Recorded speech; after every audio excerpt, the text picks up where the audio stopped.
En la Biblia están los libros o las cartas que solamente aquellas que fueron inspiradas por el Espíritu Santo. De ahí que Pablo diga, toda la escritura es inspirada por Dios. Y la escritura es el conjunto de libros que han sido establecidos como canónicos, o sea, como inspirados, como autoritativos. Así que Pablo escribió varias cartas, pero no todas sus cartas fueron inspiradas por Dios. ¿Sí me estoy dejando entender? ¿Sí, no? Si hay alguna duda, que alguien lo manifieste, por favor, ¿ah? Que ahora mismo tiene que manifestar, ¿ya? Bien, después hemos visto el propósito de la epístola y aquí nos quedamos, ¿no? Hemos dicho que el propósito de Primera de Corintios es doble. Número uno, reprender a los cristianos corintios por los pecados escandalosos que se permitían en la iglesia, del capítulo 1 al capítulo 6. Y número dos, responder a sus preguntas respecto a la vida y doctrinas cristianas. Muy bien. Ahora, recuerden la mnemotemia que hemos hecho, ¿no? Primera, a los corintios. Dos, divisiones principales. Primera, reprender. Son con R las dos, ¿eh? Primera, reprender, capítulo 1 al 6. Segundo, responder, capítulo 7 al 16. Muy bien, casi se confunde. 7 al 6, ¿no? Muy bien. Bienaventurados aquellos que no leyeron, ¿sí? Y lo dijeron de memoria, ¿no? ¿Qué le vamos a dar? Doble bendición. Muy bien. Repasen, hermanos, que está fácil, ¿ah? Está sencillo. Si ahora no aprendes esto, ¿qué será cuando vayamos a lo complejo? ¿Ah? Cuando venga con exégesis, ¿ah? Cuando venga con perícopas, ¿qué va a pasar? Un calambre al cerebro. Así que ahora, por favor, ahora tienes que prestar atención, ir practicando, ir repasando para que nos vayas siguiendo la hilación, ¿ok? ¿Ya? Bueno, dice que recibió informes de los familiares de Cloé. En el capítulo 1, verso 11, si quieres léelo, en el capítulo 1, verso 11, Pablo dice, he sido informado acerca de los de Cloé. O sea, los de Cloé le notificaron la situación de los corintios. Pastor, ¿qué pasó con los de Cloé? ¿Eran chismositos? No, sino que en este tiempo recuerda que la escritura no estaba todavía completa, hablando del Nuevo Testamento. Ellos dependían enteramente de la administración de los apóstoles, ¿no? Ellos eran los que recibían la sabiduría de Dios para el consejo de su iglesia, y sobre todo cuando se trataba de asuntos doctrinales. Ahora, tú me dirás de repente, pero lo que ellos estaban viviendo era un asunto práctico. Sí, pero lo práctico obedecía a que habían descuidado lo doctrinal.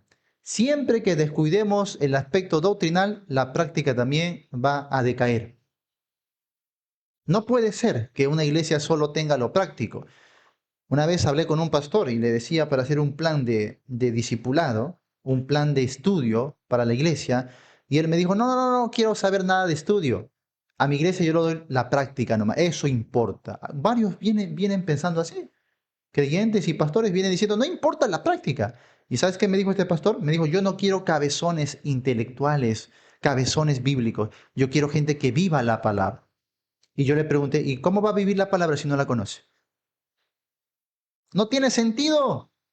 La buena práctica viene de una buena doctrina. Cuando descuidamos la doctrina, la práctica va a decaer, no importa cuánto tiempo pase. En algunos se va a tardar más, en algunos menos, pero tarde o temprano la práctica va a decaer si no hay buena doctrina. La doctrina es nuestro fundamento, es como esta casa. Acá hay un fundamento. Bueno, esperamos que sí, no más nada. Quiero creer que sí. Bueno, entonces acá hay un fundamento, una base, ¿sí o no? Y sobre ese fundamento se ha edificado los pilares y la estructura de la casa. Ahora, hay casas que no tienen fundamento. ¿Y qué es lo que lo devela? Las pruebas, ¿sí o no? El temblorcito, el terremotito, ¿no? Ya, estas cositas Dios mío, ya. Creo que nos vamos de acá. Ajá. Eso va develando, oye, esta casa no tiene cimientos, ¿no? Con el paso del tiempo, no importa, algunas durarán más, otras menos, pero la casa que no tiene un buen fundamento, tarde o temprano, va a caer. La práctica, hermanos, debe estar cimentada en un buen fundamento bíblico y doctrinal. Ahora, cuando algunos predicadores o pastores el día de hoy estudian las cartas, porque son pocos los que estudian las cartas doctrinales, más estudian el Antiguo Testamento, ¿no? Sobre todo los hechos fantásticos del Antiguo Testamento o los evangelios y el libro de los hechos. Les gustan las historias, los milagros, las señales y todas esas cositas. Pero que estudien las cartas como Romanos, Filipenses, Tesalonicenses, ¿no? Muy difícil. Y si las estudian, estudian la parte práctica, la parte final, donde Pablo está dando consejos. Yo estuve así varios años cargado de Dios para administrar la doctrina y la práctica a la iglesia. Y cuando digo iglesia me refiero a la iglesia gentil, ¿ya? Bueno, dice también de Estefanas, Fortunato y Acaico acerca también de los pecados. En el capítulo 16-17 también Pablo menciona a estos tres varones que de alguna manera informaron a Pablo acerca de la situación en Corinto, ¿ya? Dice, su visita a la ciudad desde Éfeso le dio información de primera mano acerca de las divisiones y disputas en la iglesia. Ninguna carta del Nuevo Testamento analiza con más fuerza los problemas de la iglesia local y tal vez ninguna carta del Nuevo Testamento es más descuidada hoy. Es la carta que más habla de nuestra condición, pero es la carta que menos estudiamos el día de hoy. A veces por un tema de prejuicio, ¿no? Como les dije antes, ¿no? Oye, Corinto es la carta de la iglesia carnal. ¿Para qué vamos a estudiar a la iglesia carnal? Y no la estudiamos, no vemos ahí los tesoros que Dios ha dejado, justamente para no ser una iglesia carnal, para no ser una iglesia infantil, para más bien crecer y ser una iglesia madura. Vamos ahora al punto número 5. Estamos en la página 5. La iglesia y su apóstol. La iglesia y su apóstol. Y aquí vamos a entender por qué Pablo es el apóstol especialmente de la iglesia gentil. Dice, Primera de Corintios es una respuesta ocasional y exclusiva para la situación que se había desarrollado en la iglesia corintia.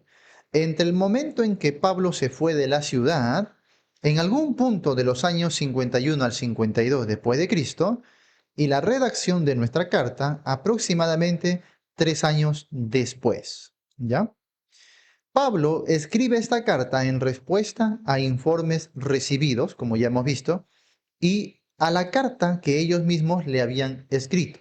Es decir, que los hermanos de Corinto también le habían enviado cartas al apóstol Pablo para preguntarle sobre algunas situaciones en particular que ya veremos después.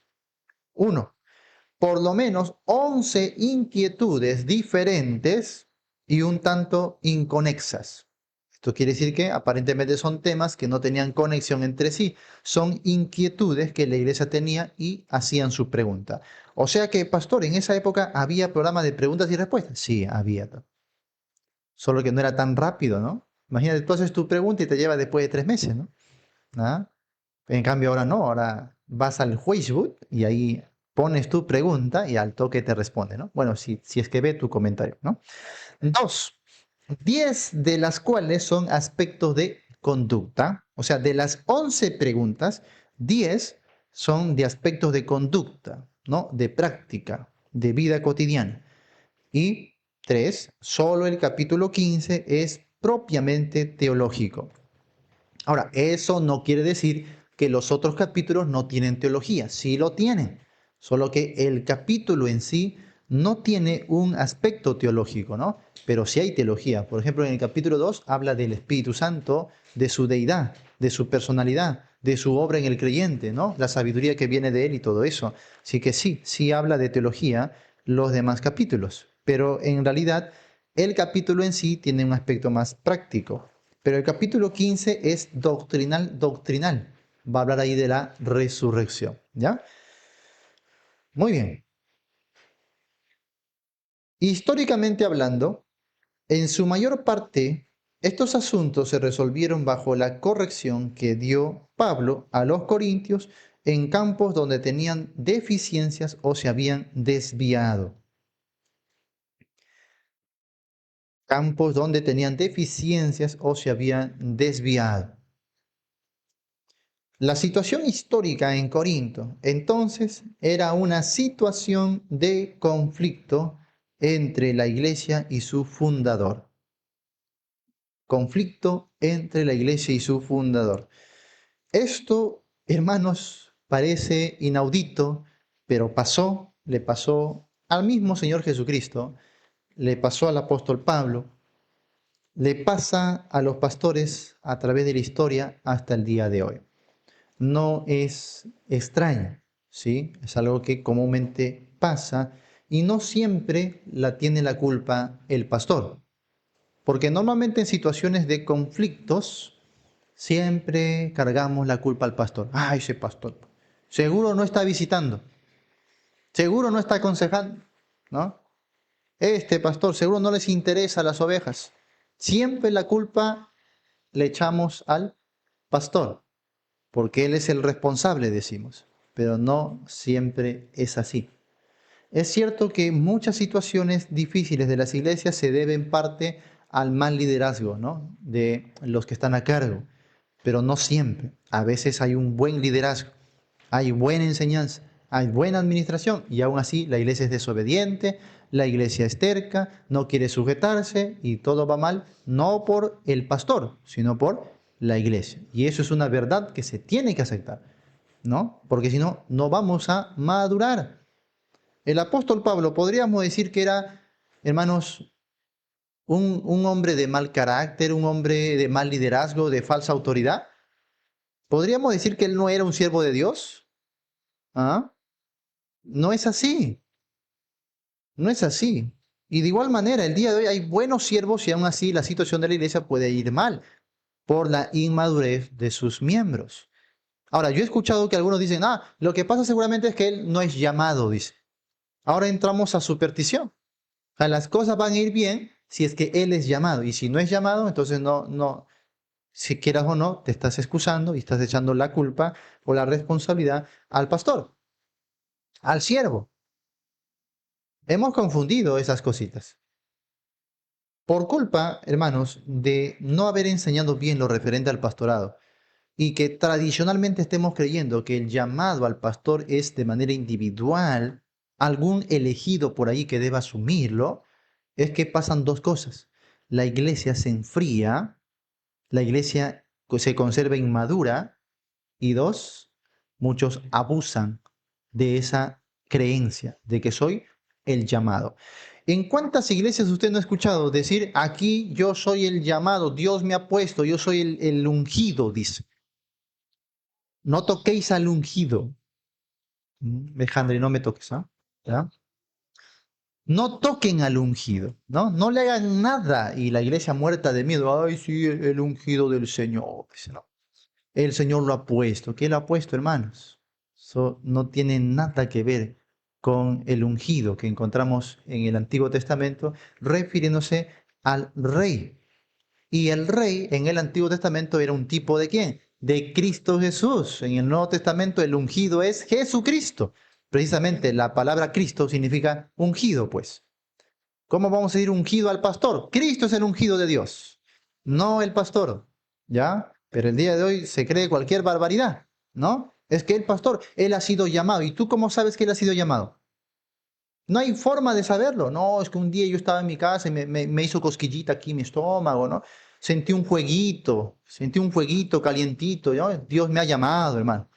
Hermano, vaya a tomarte bicarbonato, algo está pasando ahí. ¿Qué es eso de que sentí un fueguito? O sea, no se hace así las cosas. Nosotros, ¿cómo sabemos que alguien ha sido colocado bien en el ministerio? Lo vamos a ver más adelante. Porque la Biblia nos dice cómo. Lo dice con lujos y detalles. Y así sabemos que estamos haciendo bien las cosas. Pero el día de hoy, no, un sueño, ¿no? Alguien le dio un sentimiento, una emoción, ya, es llamado. No, no es así. Por eso muchos hoy se abusan, hermanos, de esa situación. Y la iglesia temerosa se deja pisotear, se deja desplumar, ¿ya? Porque el ungido dice, ¿sabes qué? Dios me ha revelado que ustedes me tienen que dar, hermanos, todo su sueldo, ¿ah? Ya llegó Julio. La gratis para el pastor, ¿ya? Sí, todo lo que me estoy perdiendo, hermano. Dios mío.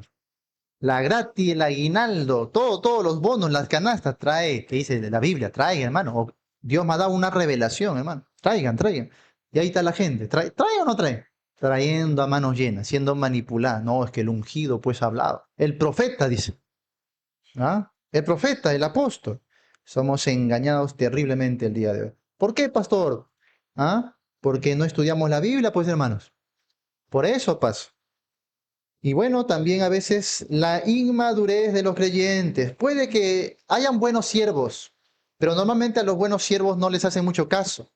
No sé por qué pasa eso. Te das cuenta que la iglesia, a un buen pastor, ay no, ese pastor qué aburrido, dice. Y al pastor que está, que hermanos, mandonee, pisotea, abuse de su autoridad, poco más le da con chicote ahí, con correa, ¿no? Ahí le gusta, ay mi pastor, dice. Dios mío. Yo no sé qué está pasando en la mente de algunos. ¿Ah? Entonces dice aquí que vamos a dar un asunto de conflicto entre Pablo, el fundador de la iglesia, el apóstol del Señor, con la iglesia que él había fundado. Lo que querían hacer los corintios era literalmente botar a Pablo de la iglesia, botarlo a patadas. Eso querían hacer. Querían desconocer su apostolado, su autoridad o el ministerio que Dios le había dado. Interesante. ¿Tú te imaginas tener de pastor a Pablo? ¿Mm? ¿Tú te imaginas esa situación? ¿Querrían ustedes echar a Pablo de patitas a la calle? ¿Ah? O sea, para que vean la inmadurez que tenía esta iglesia. ¿Mm? Muchas veces nuestra condición es por nuestra propia inmadurez, hermanos. Por nuestra propia inmadurez. Allá los hermanos de otros países y otros lugares acá me decían, pastor, su iglesia debe estar debe estar feliz, ¿no? ¿Quién como ellos que tiene la oportunidad de tenerlo ahí, pastor? Uy, si son la iglesia más bendecida, dice, ¿no? Debe estar feliz, no se faltarán a ningún culto. Sí, sí, le dijo yo. Dios mío. Sí. Ay, Dios. Ah. ¿Quién como ellos, pastor? Qué privilegio, lo deben valorar mucho. Sí, hermano, mucho me valoran, hermano. Dios mío. ¿Ah? Hermano, ustedes supieran lo que hemos hecho por la iglesia, ya. 15 años sirviendo, encerradito en Chosica, no contemplando más horizontes. Es más, diciendo no a muchas invitaciones, ¿no? Pastor, venga, pastor, va a tener casa, va a tener sueldo, venga. Pues no, no. Tenemos una obra, no podemos abandonar la obra del Señor, ¿no? Hemos hecho mucho, hermanos, por esta iglesia. Y a pesar de lo mucho que hemos hecho, hermanos, no obedecen, no vienen, no les importa el discipulado, no acuden cuando llamo al evangelismo, no. Como dice alguien, ¿no? Nadie sabe lo que tiene, ¿no? Hasta que lo pierde. Por eso este año dice iglesia, chao, ya me voy, ya. Lo estoy provocando a hacerlo con los de Puente Piedra. Con los de la perla. Bueno, algunos ya se han puesto las pilas. Uy, pastor se va a ir. No, vamos a poner las pilas. Y es cierto, pues. No es porque a veces no tengas una buena enseñanza y dirección, sino que no valoras lo que tienes. Y luego no te quejes cuando estés en el desierto, hermano. Ah, aprovecha las buenas cosas que Dios te da. Valóralo, aprécialo y luego compártelo también, ¿no? Porque eso es para beneficio de tu propia vida, no para el pastor. Es para ti, para tu provecho. Y tú vas a ser de bendición también a otros. Dice, para Pablo, este conflicto representa una crisis doble. Número uno, crisis en cuanto a su propia autoridad. Crisis en cuanto a su propia autoridad. Dos, crisis en cuanto a su evangelio. Disciplina están pidiendo en el Facebook. Dios mío. Crisis en cuanto a su propia autoridad, crisis en cuanto a su evangelio. El problema clave entre Pablo y ellos que originó ambas crisis tiene que ver con la forma corintia de entender lo que significaba ser espiritual, en el griego, neumáticos. de donde viene nuestra palabra neumático, porque neuma en el griego es viento o aire, ¿no? O soplo, neuma, que se utiliza para espíritu. Y entonces los corintios entendían algo diferente de la palabra espiritual. El día de hoy también pasa eso. Lo que yo entiendo de ser espiritual es muy diferente a lo que otros ministros entienden de lo que es ser espiritual. ¿Ya? Entonces, habría que preguntarnos qué es ser espiritual, pero a la luz de la Biblia. No lo que a mí me parece, sino qué es espiritual a la luz de la Biblia. Dice, más probablemente el problema es que ellos se consideran a sí mismos neumáticos, pero no están tan seguros de que el apóstol Pablo lo sea. ¿Tú te imaginas esto? Somos espirituales, pero Pablo no es espiritual. Dios mío, qué terrible. Nosotros somos neumáticos. Creo que Pablo no. Mm. Aunque no se puede estar seguro, lo más probable es que la forma en que ellos entendían el ser neumáticos estuviera relacionada con su experiencia de la inspiración del Espíritu, especialmente su énfasis excesivo en el don de lenguas. Ahora, cuando hablamos de inspiración o manifestación del Espíritu, ellos creían que ser espiritual era tener alguna capacidad sobrenatural por encima de otros. Y lo que más gustaban ellos es las lenguas, porque ellos pensaban, número uno, que las lenguas les conectaban directamente con ese gran evento de Pentecostés, ¿no? Y eso no es nada nuevo entonces el día de hoy, ¿no? Se vive exactamente lo mismo. Muchos piensan que por hablar lenguas yo pertenezco a Pentecostés. Hermanos, Pentecostés no es la venida del Espíritu Santo. Pentecostés no es una celebración ni siquiera al Espíritu Santo. Pentecostés era una fiesta solemne en el mundo judío. Era la fiesta de la cosecha. Eso se celebraba 50 días después de la Pascua. Por eso date cuenta que cuando Jesús fue sacrificado lo fue en la Pascua. Y luego que resucitó, él pasó ¿cuánto? 40 días con sus discípulos, ¿sí o no? Y después de los 40 días, él le dijo, dentro de no muchos días recibiréis al Espíritu Santo. Ah, muy bien. Pasó 10 días y ahí llegó Pentecostés. O sea, de la Pascua, 50 días después, se celebraba la fiesta de Pentecostés. Era una fiesta hebrea que se celebraba ya de mucho tiempo, de siglo en siglo. Entonces, algunos no han entendido eso y piensan que Pentecostés es algo exclusivo del cristianismo, que Pentecostés es la venida del Espíritu Santo, y no es así. Otra cosa es que el Espíritu haya venido en la celebración de Pentecostés. Es muy diferente a decir que el Pentecostés sea la misma venida. Es algo muy distinto. Entonces, Dios sabía que en esta fiesta de Pentecostés los judíos venían de todas partes del mundo y se reunían allí en Jerusalén, ¿no? Y ahí se aprovechó esta situación para traer al Espíritu Santo sobre todos ellos. ¿Por qué? Porque se estaba reuniendo a dos pueblos. El pueblo judío palestino, los que habitaban ahí en Galilea y en Judea, con el pueblo del mundo helenista, que eran también judíos, pero que estaban dispersos. A eso se conoce como la diáspora o la dispersión de los judíos. Estaban ahí en el mundo helenista, o sea, en el mundo greco-romano. Y bueno, de todos esos lugares habían venido a Jerusalén a celebrar la fiesta de Pentecostés. Era un evento propiamente judío. Pero la iglesia de hoy dice que si hablamos lenguas, nos estamos conectando a Pentecostés. Los corintios también pensaban así, ¿no? Entonces ellos es como que dijeran, estamos orgullosos de lo que tenemos porque también tenemos una conexión directa a Pentecostés. En segundo lugar, porque esta manifestación de las lenguas era algo muy visible, espectacular y que generaba algún tipo de vanidad. ¿Por qué? Porque todo el mundo te iba a ver cuando tú hablas en lengua. Así que todos querían ser vistos. Eso me hablaba de su carácter inmaduro. ¿Ya? ¿Por qué? Porque tú hablabas para que los demás te vean. De esa manera te estabas vanagloriando. Y ese fue un problema muy fuerte aquí, en el tiempo donde todavía se estaba dando el don de las lenguas. Pero Pablo va a ser tremendo porque ya lo estudiaremos después, porque entre el capítulo 12 al 14 él todos los dones se va a concentrar solamente en las lenguas. Y para decirle que aún en esa época las lenguas no edificaban a la iglesia. ¿Y por qué no edificaban? Simplemente porque nadie te entendía cuando tú hablabas.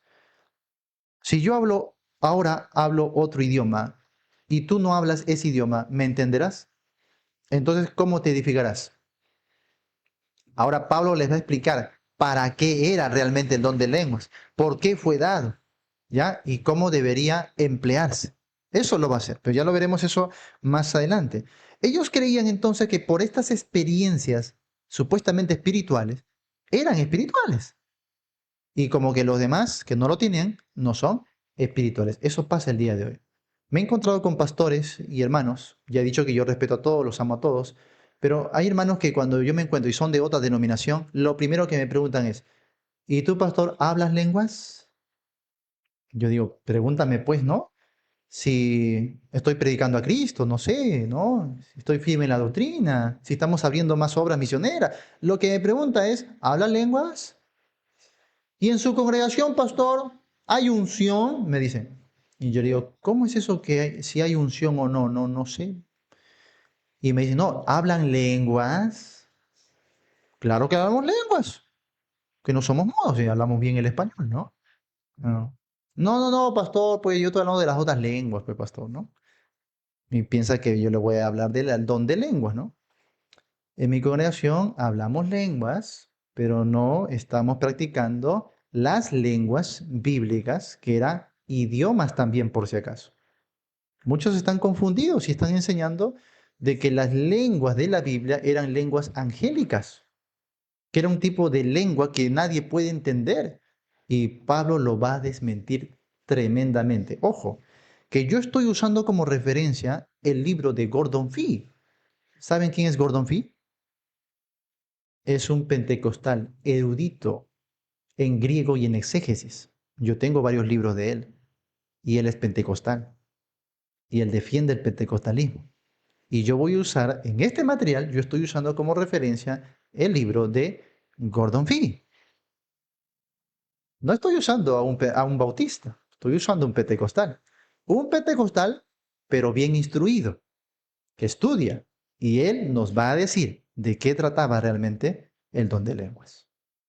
Lamentablemente el día de hoy muchos se jactan en estas cosas sin entenderlas, sin tener un estudio, sin ser preparados, solamente porque han recibido algo, digámoslo así, de generación en generación. Y bueno, nuevamente, no estamos en contra de nadie, pero nuestro deber es enseñar correctamente la palabra de Dios. La actitud de los corintios no estaba buena. Miren, hermanos, de todas las iglesias del Nuevo Testamento, ¿quiénes son los que más tenían o se jactaban de tener dones espirituales? Los corintios. Y sin embargo, ¿eran los más espirituales?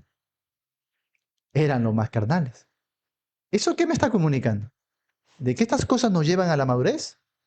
No, porque más adelante yo les voy a mostrar que si bien es cierto Dios había dado dones a su iglesia, sin embargo no todos los dones tenían la misma utilidad ni tampoco la misma categoría. Habían dones, por ejemplo, de señales y de revelación, pero también habían dones para la edificación. Habían dones especiales para la madurez del creyente o habían dones para el ministerio y el servicio. Son categorías de dones. No todos los dones tienen la misma utilidad. Hay dones de fundación.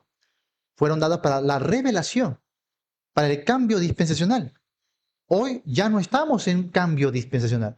Ya el fundamento de la iglesia ha sido establecido. Ya estamos firmes en el nuevo pacto, en la gracia. No estamos en la transición. ¿Sí me dejo entender? Entonces, los dones de revelación no son necesarios el día de hoy. Pero yo no digo que no están vigentes o que han sido anulados. Yo no digo eso. Lo que yo digo es simplemente a la luz de la Biblia que no son necesarios. Por alguna razón Pablo dice, buscar los dones que más necesarios. Y también dice los mejores dones. ¿Por qué Pablo dice mejores o los más necesarios? Porque está haciendo una categoría de los dones. Para Pablo lo más necesario eran los dones que edificaban, no los que revelaban, puesto que la revelación solamente fue un momento en la historia. Se acaba la Biblia, ya está la revelación, pero la edificación tiene que continuar. Hoy somos edificados en el fundamento que ya se dejó. Entonces, ¿va a haber un momento de la historia, pastor, donde esos dones puedan volver a resurgir? Sí, la Biblia lo dice. Y eso va a ser para la etapa de la tribulación. Dime tú, iglesia, ¿vas a estar en la tribulación? No. Yo voy a demostrarlo bíblicamente que estos dones de señal, de revelación, van a tener todavía auge, sí, pero en la tribulación, antes de la venida de Cristo. Ahora no estamos en ese programa escatológico, estamos en la gracia. La gracia es una excepción en el plan escatológico de Dios, ¿sí?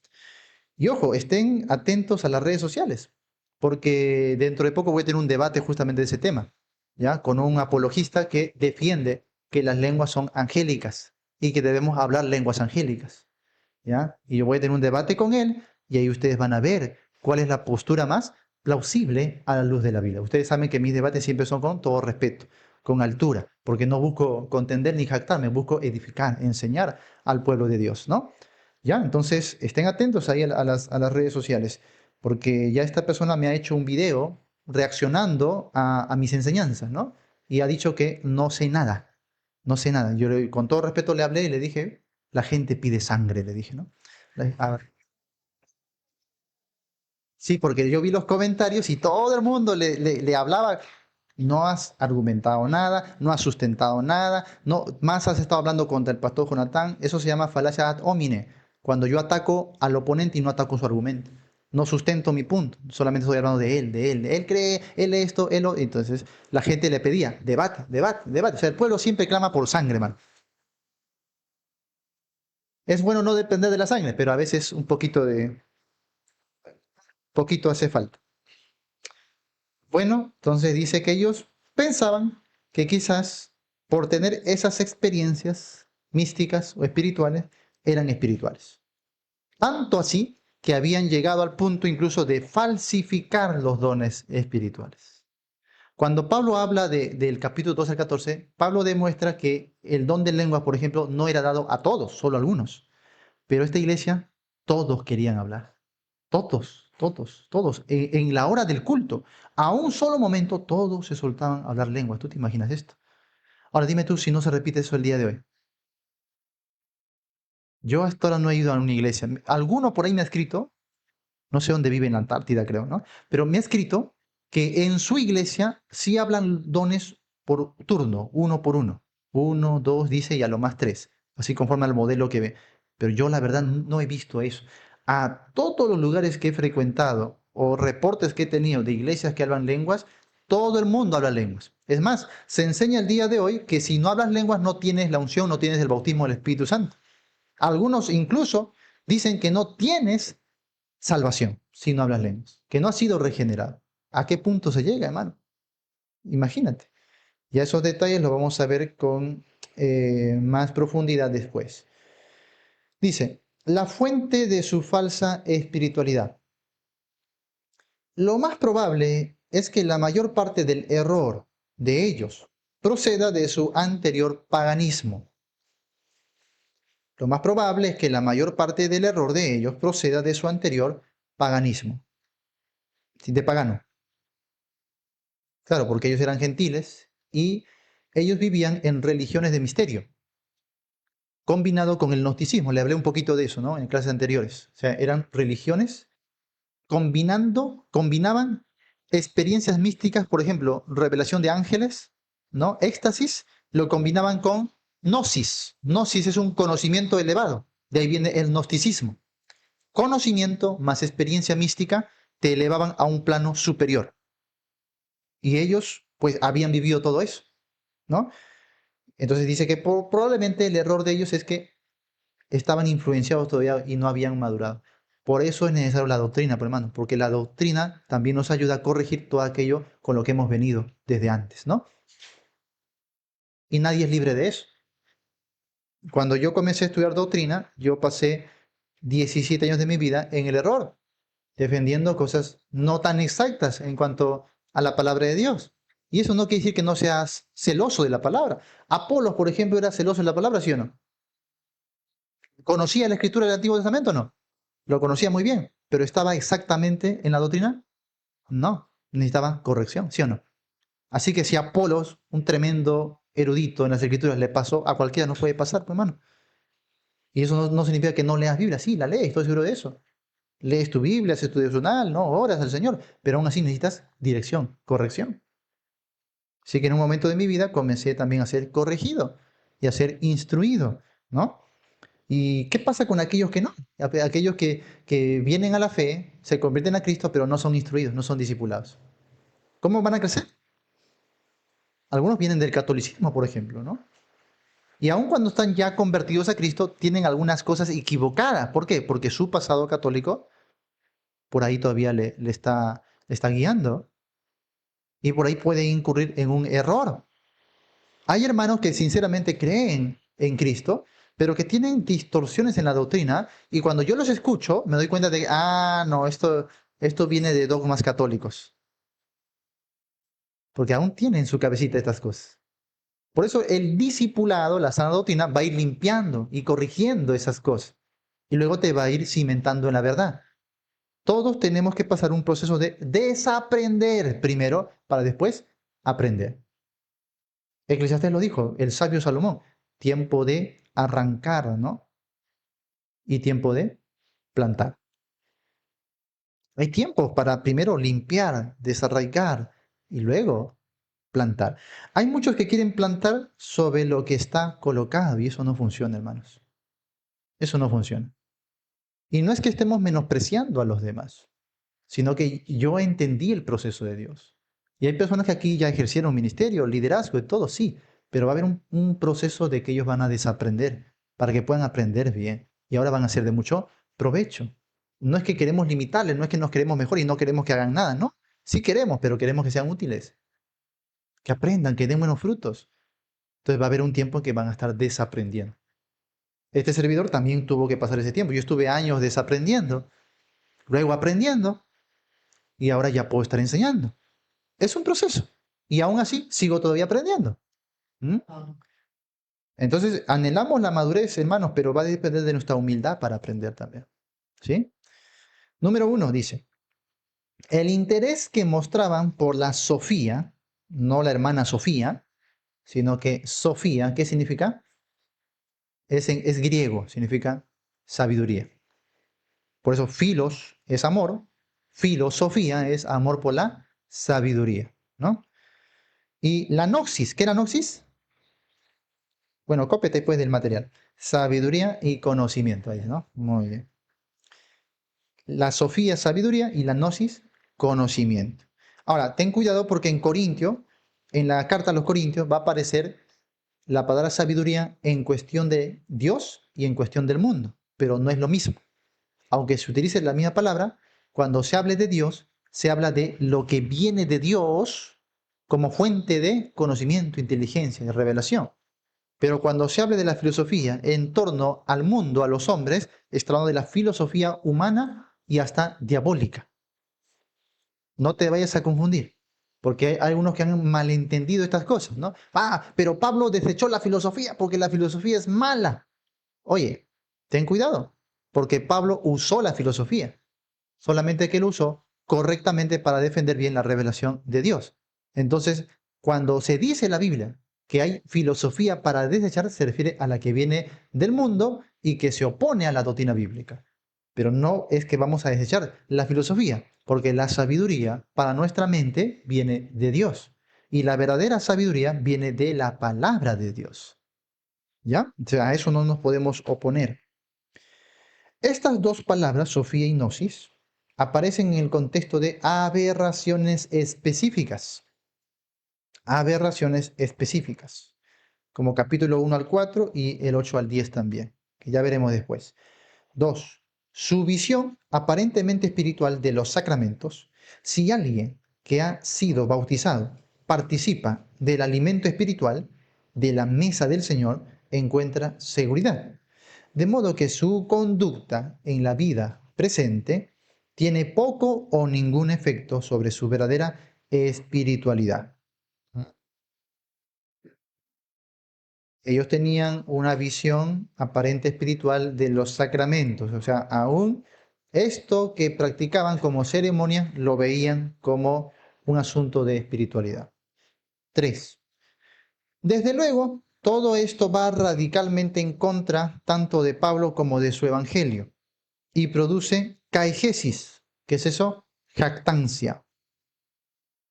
Caigesis, jactancia o falsa confianza. Falsa confianza.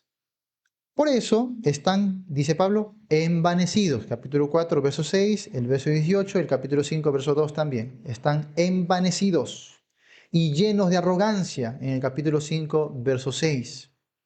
Y hasta toleran en medio de ellos la crasa inmoralidad. Así de poco se ve afectada por esas cosas su verdadera condición espiritual. Claro, pero ellos no se veían. Por eso en el centro, en el núcleo de esta carta, Pablo le va a hablar del amor como un principio elemental para que ellos lleguen a madurez y lleguen a ser conocidos o conocerse a sí mismos como lo que realmente son. Ya estudiaremos eso cuando lleguemos, por ejemplo, al capítulo 13. En capítulo 13, verso 8 al 10, Pablo menciona que va a llegar algo para que ellos puedan ingresar a la madurez. ¿Qué es? Lo perfecto. ¿Qué es lo perfecto? Cuando Pablo dice, cuando venga lo perfecto, lo que es en parte se acabará. ¿Qué es lo perfecto? Hay una dicotomía, ¿ya? En la historia de parte de los continuistas, ¿ya? Y también de los, ¿cómo se dice? Cesacionistas, ¿no? De los cesacionistas. Los cesacionistas dicen que lo perfecto ahí es el canon, porque la Biblia no estaba completa, solo tenían Antiguo Testamento y faltaba completar el Nuevo Testamento. Los continuistas dicen que no, no es el canon, sino es la venida de Cristo. Cuando venga lo perfecto se refiere al Señor Jesucristo. Ahora, ¿qué hay como consecuencia de creer uno o lo otro? Que si tú dices que es la venida de Cristo, ellos dicen, eso significa que los dones, incluyendo las lenguas, nos van a acompañar hasta que Cristo venga. Y los cesacionistas cuando dicen, no, es el canon, ¿qué quiere decir? Que los dones iban a acompañarnos solamente hasta el cierre del canon, o sea, hasta que se complete el Nuevo Testamento. ¿Quién tiene la razón? ¿Mm? ¿Quién tiene razón? ¿Es el canon o es la venida de Cristo? Ninguno, ninguno. Por eso no me quiere nadie. Pastor, ¿por qué no te pones de acuerdo con alguien siempre, no? No te ajustas a ninguna línea. Claro, porque yo he decidido ajustarme solo a la Biblia. Y la Biblia se ha de entender por el texto dentro de su contexto. Cuando dice lo perfecto, lean, es un artículo neutro, no dice el perfecto, no es un pronombre personal. Si dijera cuando venga el perfecto, sería otra cosa. No, dice cuando venga lo perfecto, es un estado, una condición. No se refiere a Jesucristo. Entonces no es la segunda venida, ¿ya? Y tampoco habla del canon. La palabra perfecto aquí es teleios, que si bien es cierto se usa para completo, sin embargo, más está hablando de la condición interna, del carácter de la persona. O sea, se refiere a madurez. Y precisamente lo que Pablo está buscando entre Corintios 12 al 14 es la madurez de los creyentes. Y la fuente de esa madurez sería el amor, que en Colosenses le va a llamar, no por casualidad, el vínculo perfecto. Así que lo perfecto que es el amor no es la venida de Cristo. Porque si tú dices que es la venida de Cristo, estarías diciendo que ningún creyente podría alcanzar la madurez sino hasta que Cristo venga. Entonces, ¿para qué Pablo está escribiendo tanto? Porque ningún creyente va a ser maduro hasta que Cristo venga. No podría ser. Si tú dices que es el canon bíblico, lo que estás diciendo también es que los que vivieron antes del cierre del canon no alcanzaron madurez. O sea, Pablo, Bernabé, Silas, Apolo, Timoteo, Tito, nadie de ellos fue maduro. O inconsistente, pues, hermanos. No es ni el canon ni la venida de Cristo, es la madurez en el amor. Por eso, ingresando al capítulo 14, ¿qué va a decir? Procura los dones, pero ¿qué va a decir? Seguid el amor. Y luego, en el capítulo 14, le va a decir, ustedes no han madurado en el amor, por eso son niños, pero ya deben dejarlo de niños. En el siguiente verso del capítulo 13, verso 8 al 10, va a decir, no, cuando yo era niño, ¿qué hacía? Hablaba como niño, pensaba como niño, ¿no? Actuaba como niño, más ya cuando fui hombre, dejé lo que era de niño, madurez. ¿Qué le está diciendo Pablo a los corintios? Que cuando ellos maduren en el amor, todo lo que es en parte se acabará. Porque dejarían de estar peleándose por sus gustos. Por eso le dice, el amor no busca lo suyo, ni se envanece. ¿Qué, pastor? No está hablando del amor romántico ahí con mi pechocho. No, tiene nada que ver. Ahí no habla del amor de pareja, no habla del amor eros, ni del amor filial. Habla del amor ágape, el amor de Dios, el amor que trae madurez a la iglesia. Pero en mi boda me lo dedicaron pastor. Bueno, culpa a tu pastor, pues, ¿no? Mm. Pero eso no es un verso para las parejas. Eso es el amor que la iglesia debe vivir, que va a conducir a la iglesia a la madurez. Por eso Pablo ahí dice, terminando el capítulo 13, ¿qué dice? Ahora permanecen la fe, la esperanza y el amor. Y el mayor de esto es el amor. No ha dejado de dar del amor. No ha dejado de dar del amor. Pero pastor, ahí dice, veremos cara a cara. Sí, porque está usando una figura retórica de la época. Porque en ese tiempo, cuando dice que uno veía en espejo, ¿cómo se veía? Borrosamente. Porque el espejo era bronce, pulido. Y era como verse aquí. Se veía un reflejo, pero tú veías y te veías borroso. No era el espejo que tenemos el día de hoy donde te ves clarito. Por eso algunos no quieren verse, ¿no? No, pastor, mi espejo me dice tal y como soy, ¿no? Ya no me gusta este espejo, ¿no? Es que el espejo de hoy nos muestra todo, todo, ¿sí o no? Toda la impresión, todo clarito, clarito, ¿no? En cambio, en ese tiempo el espejo te engañaba. Tú te veías en un espejo de bronce. Estoy guapo, estoy guapo. Te engañaba el espejo, pues. Veías borrosamente. Y eso es lo que dice Pablo. Ahora vemos como espejo. Yo antes de saber este dato histórico y crítico, yo no entendía por qué Pablo dice que vemos por espejo oscuramente. Si cuando tú te ves al espejo te ves clarito. Cuando ya entiendes el detalle histórico, ahora sí. Por eso es muy importante estudiar la Biblia críticamente también, hermanos. No, no, no solo tu versión, porque nuestra versión es una interpretación, ¿sí? Hay que conocer los datos históricos, culturales, las costumbres, ¿no? La cosmovisión de ellos.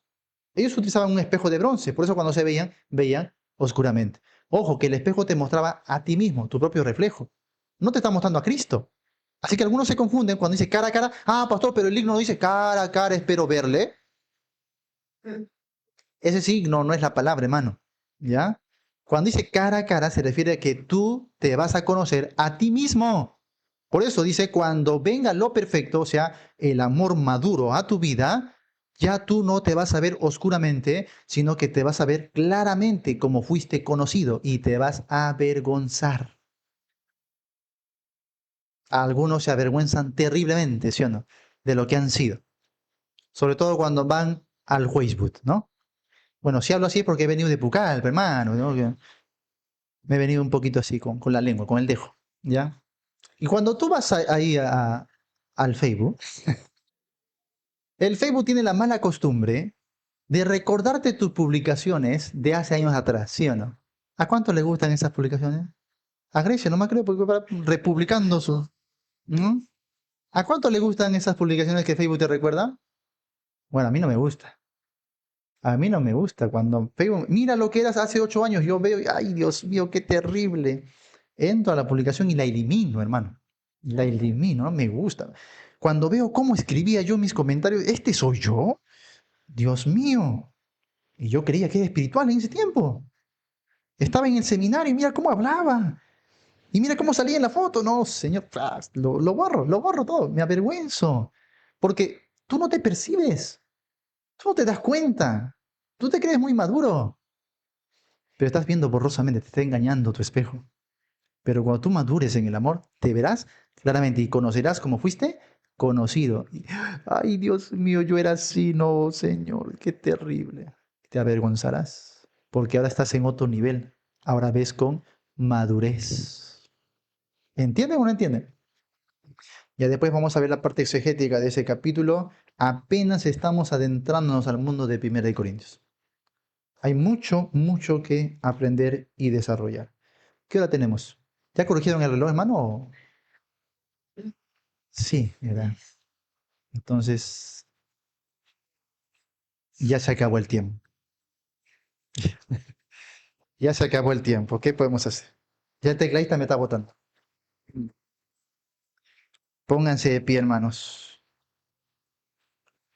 Casi estoy a punto de desarrollar este cuadro gigante del capítulo, de la página 7.